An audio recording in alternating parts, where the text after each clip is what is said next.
Hi everyone, this is Tom with another LEC recap. The LEC just finished its 6th week of play, so let's go over all the matches that were played, look at the results and share some interesting highlights as per usual. The first match of the week was between SK Gaming and XL Esports, and it wasn't very exciting to be honest, aside from a few picks. SK Gaming decided to play with Kennen in the top lane and Nocturne in the jungle, which I think are personally very interesting champions to watch, and XL Esports went with a Vladimir top. Now, normally SK Gaming is a team that really plays around the Drakes and they secure them, and that's how they push their victory, and it's something that's very important in this meta. But this time they decided not to do it as much and decided to take a different playstyle, and it didn't really pay off for them. XL gladly took those Drakes, and there was like a weird skirmish to secure the soul, and XL just stole that Dragon Soul right from under the noses of SK Gaming. So that didn't really work out for them. It wasn't a very explosive match overall, just kills being picked up left and right, and eventually XL Esports won. The second match was between Vitality and Origen. Now, people were looking forward to this for the very obvious reason that Jacktroll used to be a support player on Vitality, got benched because Vitality decided to opt for Labrov in the support role, and then in the small break between week 4 and week 5 of the LEC Summer Split, Jacktroll was picked up by Origen. So this was the revenge story. Let's see who came out on top. And it was Vitality. Early on in the match, they killed Jacktroll a few times. Vitality managed to snowball their advantage, just taking objectives left and right. And Origen had trouble getting a grip on the match itself. It looked like while they tried to make calls, they just weren't sure how to execute on them. And yet they just fumbled a lot. Vitality got the Dragon Soul, and from there on out, it was just a very clean victory from Vitality, and they came out on top in the war with Jacktroll. The third match was between G2 and Shogun of Fear, and Shogun of Fear just came off a 1-1 weekend where they beat Fnatic, which was very promising, and G2 had another 0-2 weekend in week 5, so they were really looking to finally get back on track and get out of this worrying state. With a Karma in the top lane, I think it was somewhere around the second Karma Wunder had ever played in his professional career, at least on stage, obviously. G2 tried to take on Shogun of Fear, but once again, G2 looked in shambles. They just went 0-6 in the early game and had nothing to say at all in this match. Gilius had an amazing performance in the jungle. At one point he was 7-0-1. Abadage was 5-1 at 23 minutes into the game. And G2 just was incredibly inting so much, and we do have a clip of that. G2's fight will collapse. That is so much of their damage. It has to be a multi-man shockwave to win, but here goes Oduwamne. Ball of the forge. They've got him! They're looking for Caps to land the hook. Caps pops the stopwatch, actually gets... Oh, Mickey got him out! Caps is still alive, and here comes the showstopper getting Gilius up towards the backside. They shut down from Caps, and now it's a 4v5. Mickey's still alive as well, pops the thick skin. He will pop his stopwatch as well. He's gonna fall. Abadage will take him. Oduwamne dodging to the side of Perks. He steps forward right into the lion's mouth. Wonder next on the menu, and Schalke can't quite find it. And this was just the formula for the game for G2's side. They had horrible fights, bad individual performances. The only member that was stepping up was Caps, and a good point of measure is at 32 minutes into the game, Caps was sitting at a 7-3 score, so 7 kills and only 3 deaths, and the rest of his team had combined 2 kills and 20 deaths. So that was a very poor performance from those other 4 members of G2. That said, Shogun of Fear did also play incredibly well and rose to the occasion to be able to defeat G2. And yeah, which is what they did. Yet another Worlds finalist taken down by Shogun of Fear in the LEC. The fourth match of the day was between Misfits and Rogue. And Misfits had a pretty good start. They were getting Drakes and they were getting kills, but Rogue was more resilient than perhaps Misfits would have liked. And from there on, the game was pretty even for a while. Now, if you remember last week against Fnatic, Misfits had a sizable lead and decided to, I don't know, int and throw away that lead, and they lost that game. And they still seem to have trouble with their late game. Misfits overstepped and they just inted, and Rogue pounced. Obviously they smelled the blood in the water and they stole a Drake, and from there on Rogue, it's very commendable from that team, of course, how resilient they were. They won the game. Fnatic versus Mad Lions closed off the day, and it was a pretty even match. Mad Lions got first blood, but Fnatic was awake and they they weren't sleeping around this time in the early game, and they bounced back with 3 kills of their own. As I said, the game was pretty close. Mad Lions were getting caught out a bit now and then. As usual, their playstyle is pretty aggressive, but that does leave them open to overstepping sometimes, and that is what Fnatic punished well. Now, at some point, Mad Lions was literally given a Baron. Fnatic started it up, Mad Lions came in, took over, and took the Baron. And it was there that it really started to lean towards Mad Lions' favor. Orome had an incredible performance this weekend overall, but especially against Fnatic, and literally carried the team to a victory, which is best illustrated by this clip.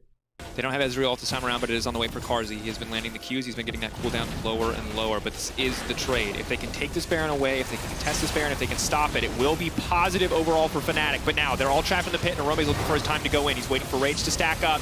They are going to want to finish this one, and it's going to be incredibly difficult here. Leona already taken down. Pupu's in the pit, in theory he can steal this, but Orome, look at that damage! That's what you want from your Renekton! They put all their gold into his back pocket, and it's finally paying off. Reckless running for the hills, and Fnatic gift wrapping a Baron for the Mad Lions just like that. The second day of the 6th week of the LEC Summer Split was kicked off again by Excel Esports, but this time they played against Vitality. And once again, it wasn't a super explosive match. Early on, Excel got more objectives in the game, but Vitality had more kills.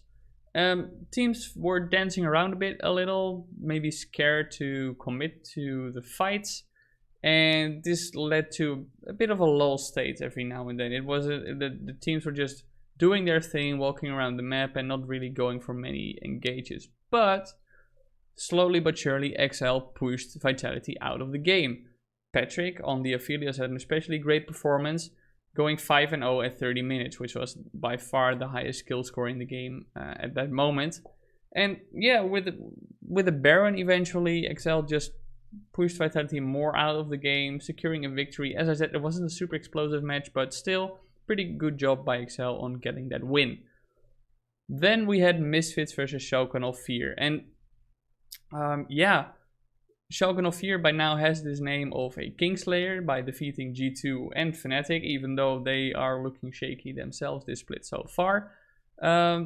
But everybody was wondering, okay, is Shogun of Fear really finally stepping up, and is finally this supposedly talented roster coming together? As the team has said multiple times, their scrim results had gone very well, but their stage performance obviously were very lackluster. And yes, they stepped up again. Gilius once more, incredible performance. My pick for player of the week overall. Was insane in his jungle and did crazy things for his team, and Misfits stood no chance against Shogun of Fear. It was so surprising to see how dominant Shogun of Fear was all of a sudden. Drakes were going Shogun's way, and then it looked like Shogun of Fear was fumbling and crumbling, and everything would collapse. Okay, here we go, Bevin. Goes golden, but he can still get the setup. Odawa name chunked out. That's the miracle that they were potentially looking for. Dreams is now overextended. Misfits, it's your time to shine. Headbutt pulverized. Tom Kench can't eat himself. But now, Nocturne going in. If they can turn this one here, they can still hold on to the game. The flash out, they're managing to escape. The kicks are coming through, but still, Tom Kench just too tanky. The shockwave will be flashed away. The Ashe coming in. Where's the arrow gonna go? Kame walking around the wall, trying to line it up. The perfect shot. Will it connect? No! Not like this. Gilius unstoppable on the backline. Misfits will get one back. That's a shutdown for Kame. Schalke debating if they should continue pushing forward. It is a 3v5 right now, so maybe not the best choice, but Schalke, they still want to do it. The absolute Mad Lads, what are they doing? They're still going to push forward. That is a lot of confidence. They know every major cooldown has been burned, but Doss just gets to turn it back. Are you kidding me? Are we playing baseball? Are we just going to throw back and forth for for the entirety of this game? It looks like no, because Neon still finds turn this one around. Neon trying to shred him down, but it's not going to work. However, even though this was obviously a very big mistake, and this should be ironed out by the team if they want to continue this climb upward now and maybe have a shot at making it to the playoffs, they recovered from it, which is also definitely a good thing, to not let a mistake like this get to you. And they won and went 2-0 for the first time this year in the LEC. Shogun of Fear went 2-0 in the weekend, so pretty good job by them. Thirdly, there was Mad Lions versus SK Gaming. Now, by all means, everybody expected Mad Lions to have a pretty easy time against SK Gaming. SK Gaming had done well in the standings so far. Third place position shared, though, and Mad Lions a first place position shared, and they shared with Rogue. But overall, the individual quality of the players and the team performance led many to believe that Mad Lions would have a relatively easy time. Well, they didn't. Mad Lions had their typical aggressive start, but SK Gaming played better in the bot lane, got their first Drakes. Then Mad Lions stole an Infernal Drake, and SK Gaming was put on the spot. Okay, now it's time for us to step up, or let Mad Lions get back into this game and overrule us. Well, Mad Lions was surprised, I suppose, by SK's performance, because SK decided to step up. And although it was crappy, they had some pretty good victories in team fights and team engagement with Mad Lions. And the real turning point was around a dragon fight, as you can see in this clip. Barrage comes down and takes Kazi down a little bit, chunked out. Trick on his way to join the team. Shadow gonna hit the kick there, the Tempered Fate coming out, but here goes Genax, goes in with the unstoppable. Also, there's a shockwave as well, and Shadow is dead before the fight even really begins. Humanoid off towards the top side of the fight, is gonna try and do what he can. The showstopper pulling Arome back. Kaiser dead. Arome next on the menu here for SK. He puts down a sapling, but that won't save you now. Zazi trading against Humanoid, dodging as much as he can. And yeah, SK Gaming just literally pushed it around from there. They had dragons, they had the Baron buff, and Mad Lions in uncharacteristically poor showing from their side. I suppose that happens. Every team has an off day every now and then, but still incredible performance from SK Gaming, especially how they kept their heads in the game and stayed focused and knew how they could turn this around. The fourth match was between Fnatic and Origen. Now, this should have been match of the week and would have been so last split, but obviously given the team's performances, rightfully wasn't so this week. Fnatic went for a pretty interesting combination with Jhin and Pyke, two champions that Reckless and Hylissang are, well, renowned for, I would say, but don't get to play much in given the meta. And Fnatic stood up and stepped up and showed Origen what they are made of. Especially Hylissang and Bwipo had an incredibly strong showing this game. They got 2 Drakes, and as this clip shows, they were just on a roll. Here we go, man. So you need to warm your lungs up. The fight's about to come. This could heavily dictate the outcome of this game. Newjack steals the Pyke ult. There's a Ruton Jacktron on the backline. Upset standing forward here. Hylissang's going to regen once again, but Bwipo steps forward, and there's the cannon barrage. Upset down. Has to use the heal. Xerxes coming in from the side as well, and Nemesis packages away. Reckless has been clearing minions in the mid lane this entire time. Nukeduck, though, is going to step forward. There's the heal, the Tempered Fate.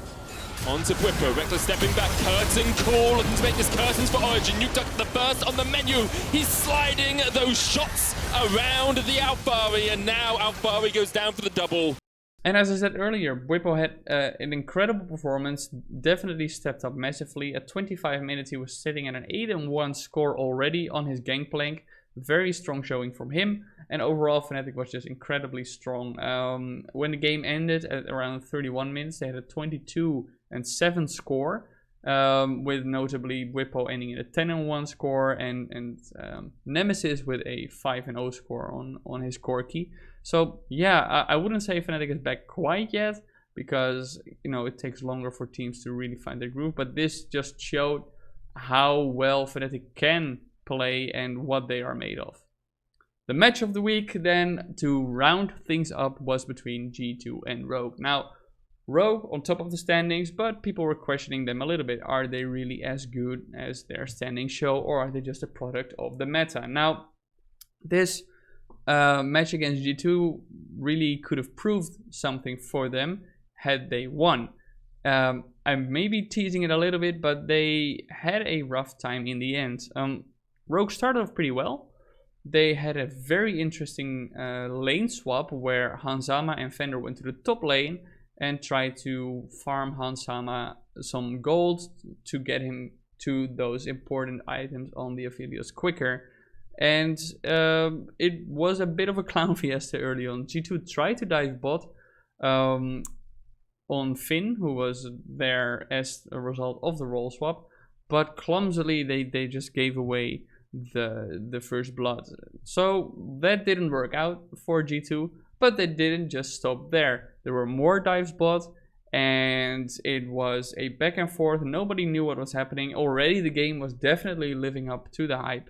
The lane swap turned out very well for Rogue. Aphelios was just carrying the game. Hanzama navigated the champ very well, and G2 was about to get 200 years, as the saying goes nowadays. At 20 minutes into the game, Rogue was sitting at a 12-4 score, so that's a lead that should never ever been given away. But slowly but surely, G2 was finding their footing, and they were getting into that rhythm, and that's a dangerous thing to do with G2, because once they get there and once you give them enough time and don't shut them down, they will take over the game. And nothing can describe that better than this play around Baron Nashor. Will it be enough to turn this around? Rogue, 5 members strong, melting the ban. Hanzama on 13,000 gold, 3 items complete, and you can see Caps is going to try and steal this one away. Perk's getting locked off by Finn off towards the side, but the ward from Rogue at the back of the pit should make this pretty easy for them to secure. Tempered Fate comes out, that hits the spider. You can burst it right now, Caps has to do it. Oh, Caps gets the Tempered Fate, the combo! G2, that was beautiful! Are you kidding me? And just like that, G2 was back into the game. And Rogue was pushed out of the game. They were not able to recover from this. G2 took control, took the enemy nexus, and went 1-1, getting their first and so long desired victory again in the LEC Summer Split. It didn't look perfect yet, but they at least proved that they are still as resilient and still have the capability to close out games. Now, with that, these are the standings in the LEC at the end of week 6 in the Summer Split. Mad Lions topped the scoreboard together still with Rogue, both at a 10-3 score after going 1-1 each. The race for first place is still very much on. Then we have Fnatic and SK Gaming, both at a 7-6 score at a shared 3rd place. However, they are closely followed by G2, Origen, and XL Esports, who all sit at a 6-7 score. At the 8th place, also a shared position, are Misfits and Vitality. To close things off, Shogun of Fear, despite their 2-0 weekend, are still at the bottom of the table, going 3-10. That's it for the LEC recap of this week. Let me know in the comments what you think were interesting moments in the LEC last week. And if you like this video, be sure to like and subscribe. It helps a lot. Stay tuned for more content.